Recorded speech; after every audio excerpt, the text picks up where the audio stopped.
নমস্কার, আমি মৃণাল বক্সি। আমার ইউটিউব চ্যানেলে আপনাদের স্বাগত। 12ই ফেব্রুয়ারি মাঘী পূর্ণিমার দিন গিয়েছিলাম গঙ্গাসাগর। এই নিয়ে একটি ভিডিও আপনাদের সঙ্গে আমি শেয়ার করলাম।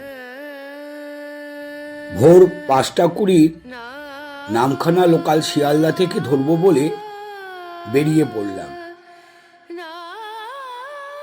ঘড়ির কাঁটায় 4টে, বেরিয়ে পড়লাম শিয়ালদার উদ্দেশ্যে। পথে যেতে সকালের কলকাতাকে বেশ মায়াবী লাগছিল। পৌঁছে গেলাম শিয়ালদা স্টেশনে। তখন ঘড়ির কাঁটায় 5টা বাজতে আরো 5 মিনিট বাকি। যথাসময়ে ট্রেনে উঠে পড়লাম এবং নামখানা লোকালে কাকদ্বীপের উদ্দেশ্যে রওনা হলাম। প্রায় 3 ঘন্টা পথ পেরিয়ে পৌঁছে গেলাম কাকদ্বীপ স্টেশন। দিনটি মাঘী পূর্ণিমা হওয়ার কারণে গঙ্গাসাগরের উদ্দেশ্যে যাত্রীর ভিড় বেশ চোখে পড়ার মতো ছিল। এবার এই ভেসেলে করেই মুড়িগঙ্গা নদী পার হয়ে পৌঁছতে হবে কচুবেড়িয়ায়। এই ভেসেলে যাওয়ার পথটি হচ্ছে প্রায় 45 মিনিট। কথায় বলে সব তীর্থ বারবার, গঙ্গাসাগর একবার। তাই আগত তীর্থযাত্রীরা উলুধ্বনি দিয়ে বরণ করে নিল সাগরকে।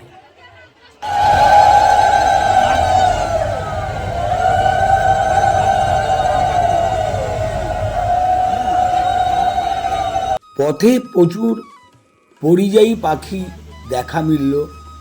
মনে হলো যেন তারাও আমাদের স্বাগত জানাচ্ছে। ভেসেলে চোখে পড়ল এক সাধু মহারাজের সঙ্গে, তার দীর্ঘ জটা এবং সৌম্য মূর্তি আমাকে বেশ আকর্ষণ করল। আলাপচারিতায় জানতে পারলাম তিনি কুম্ভ থেকে ফিরছেন, অর্থাৎ মহাকুম্ভে স্নান করে এখন চলেছেন গঙ্গাসাগরের উদ্দেশ্যে। इतना है कि यहाँ गंगा सागर कहते हैं कि सभी तीर्थ बार बार, गंगा सागर एक बार, इसीलिए गंगा सागर के दर्शन करने का इच्छा हुआ। आज माघ पूर्णिमा संक्रांति है, इसी वास्ते आज आपके दर्शन करने के लिए हम आए हुए हैं। हम आए हुए हैं इलाहाबाद, पूरा प्रयागराज। भीड़ लग रहे हैं, बहुत अच्छा लग रहे हैं। 6 जनवरी से हम रुके हुए हैं कुंभ में। अभी 26 फरवरी के बाद चले जाएंगे। सेक्टर में लगा हुआ नागा निर्माणी अखाड़ा। गुरु बाबा कौन है आपका? बड़े बुद्धदास महाराज जी है हमारे। और कहाँ है? हमारा जो मेन अखाड़ा है न्यू दिल्ली, अच्छा, गद्दी है वहाँ। हम रहते हैं विश्वामित्र यज्ञ स्थली मेरठ में, जहाँ भगवान राम लक्ष्मण को विश्वामित्र जी लेके गए थे, उसी यज्ञ स्थली में रहते हैं। उसी यज्ञ स्थली को देख रेख उदासीन अखाड़ा कर रहा है। इस समय हम 6 जनवरी से मेरठ प्रयागराज में रुके हुए हैं। प्रयागराज में जो शाही स्नान हो गया है, अब सिर्फ आपके दर्शन करने के लिए गंगा सागर आए हुए हैं। कल रात में हमारा दक्षिणेश्वर काली जी को दर्शन हुआ था। उनका दर्शन करके फिर हम पूरी जगन्नाथ जाने का इच्छा में है। आप अकेले आए हैं और कोई आया है साथ में? अपना भगत है और ड्राइवर है, गाड़ी आया। बारे में बोलिए, कुंभ क्या है उसके बारे में कुछ बोलिए। 144 साल के बाद महाकुंभ पड़ा हुआ है, इसको कहते हैं देव स्नान। इसलिए विश्व का ऐसा कोई देश नहीं है जिसमें प्रयागराज में नहीं है, और ऐसा कोई राज्य नहीं है जिस राज्य का गाड़ी आपको वहाँ ना मिले। करीब 25-30 किलोमीटर पहले ही गाड़ी उनको रोक दिया जाता है, क्योंकि करोड़ों के संख्या में है पब्लिक, करोड़ों के संख्या में। अच्छा, इतना आस्था है, इसका कोई अथामाथम है। जिंगे से जाओगे कम से कम 25 किलोमीटर आपको पैदल चलना ही पड़ता है, इतना भीड़ हो गया था। ये जो मौनी अमावस्या गया था, मौनी अमावस्या 29 तारीख में, पूरा पब्लिक को शासन भी, प्रशासन भी और हमारे जो देश के जवान है मिलिट्री, वो भी कंट्रोल कर नहीं पाया, इतना भीड़ हो गए थे पब्लिक। इसलिए 50 किलोमीटर दूर से गाड़ियों को रोक दिया गया था। और 50 किलोमीटर में अगर गाड़ियों को रोका गया तो पब्लिक का किस प्रकार की व्यवस्था हुआ होगा।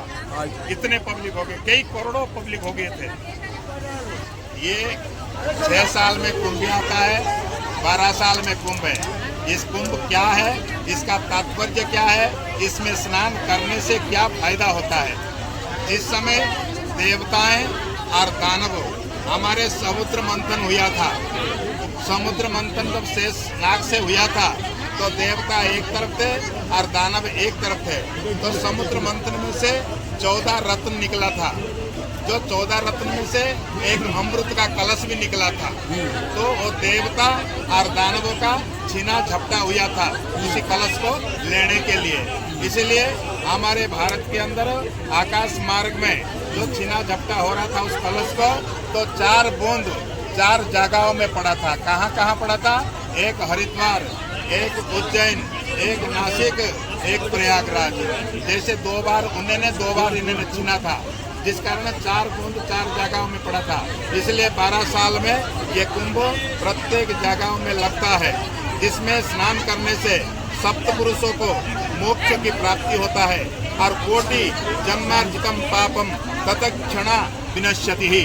अर्थात एक बार जो कुंभ में स्नान करता है, कितने जन्मों का ही पाप क्यों ना हुआ हो, वो क्षण मात्र में, क्योंकि जो शाही स्नान होता है उसमें स्वर्ग से देवता भी उतर के आते हैं स्नान करने के। इसी को कहते हैं शाही स्नान।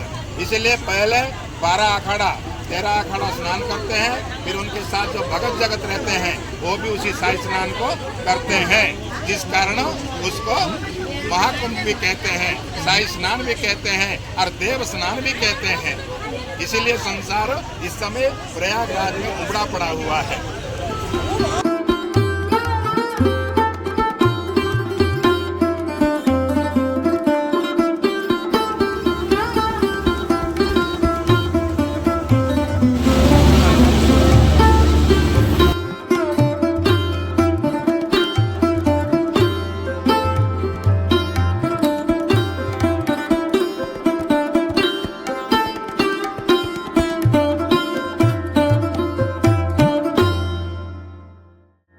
ভেসেলের দীর্ঘ 45 মিনিটের পথ পার হয়ে পা দিলাম সাগর দ্বীপে। জায়গাটির নাম কচুবেড়িয়া। এখান থেকেই যেতে হবে টোটো বা বাস ধরে সাগরদ্বীপ। এই পথটি হচ্ছে 32 কিলোমিটার, প্রায় 1 ঘন্টা সময় লাগে। পৌঁছে গেলাম সাগর সঙ্গমে। এখানেই সকলে আসেন স্নান করতে এবং কপিল মুনির আশ্রমে পুজো দিতে। এই গঙ্গাসাগরের সাগর সঙ্গমের পুরো পরিবেশটি আপনাদের সঙ্গে আমি ভাগ করে নিলাম। আপনারা এসে মহাপ্রসাদ গ্রহণ করলে আমরা ধন্য হব এবং কৃতজ্ঞ হব। আপনাদের এই পদগুলিতে আমাদের জীবন ধন্য হয়ে উঠবে, কারণ আমরা হিন্দু সনাতন ধর্ম সংস্কৃতি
গঙ্গাসাগরে পূর্ণ স্নান করে এবং কপিল মুনির আশ্রমে পুজো দিয়ে এবার ফেরার পালা। আমার এই ভিডিওটি যদি আপনাদের ভালো লেগে থাকে তবে অবশ্যই লাইক দেবেন, শেয়ার করে অন্যদের দেখার সুযোগ করে দেবেন।